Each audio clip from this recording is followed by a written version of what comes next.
کوشش کریں مرنے سے پہلے اللہ کو پیارے ہو جائیں۔ جب انسان اندر سے مر جاتا ہے تو وہ حد سے زیادہ خوش مزاج ہو جاتا ہے۔ تم کسی میں عیب دیکھو تو اسے اپنے اندر تلاش کرو، اگر وہ اپنے اندر پاؤ تو نکال دو، یہی حقیقی تبلیغ ہے۔ درد وہ ہوتا ہے جو ہمیں دوسروں کو تکلیف میں دیکھ کر ہو، ورنہ اپنا درد تو جانوروں کو بھی محسوس ہوتا ہے۔ لفظوں کے دانت نہیں ہوتے مگر یہ کاٹ لیتے ہیں۔ کاش انسان بھی نوٹوں کی طرح ہوتے کہ بندہ روشنی میں کر کے دیکھ لیتا کہ اندر سے کیسا ہے۔ ہر چیز کا صدقہ ہوتا ہے اور عقل کا صدقہ یہ ہے کہ جاہل کی بات کو برداشت کیا جائے۔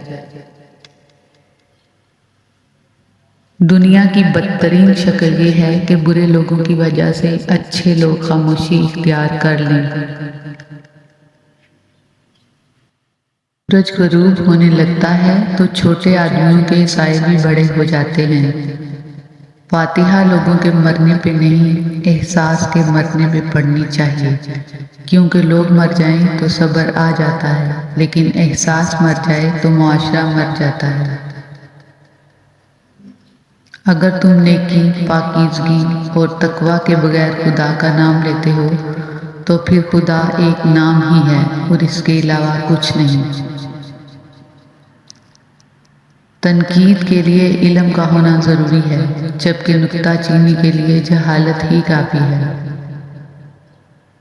سوچ اچھی ہونی چاہیے کیونکہ نظر کا علاج ہے، نظریے کا نہیں۔ خاموشی کی ایک دنیا ہے، اس میں اگر آپ داخل ہو سکتے ہیں تو پھر ہی آپ اس کا مزہ لے سکتے ہیں۔ جس چھاؤں سے عزت نفس زخمی ہو، اس چھاؤں سے دھوپ بہتر ہے۔ چالاکیاں، سازشیں، مکاریاں یہ کم ظرف لوگوں کے مشغلے ہیں۔ انسان کا سب سے اچھا دوست اس کا ضمیر ہے، جو اچھی بات پر شاباش اور بری بات پر ملامت کرتا ہے۔ کسی کو اس کی ذات اور لباس کی وجہ سے حقیر نہ سمجھنا، کیونکہ تمہیں دینے والا اور اسے دینے والا ایک ہی ہے۔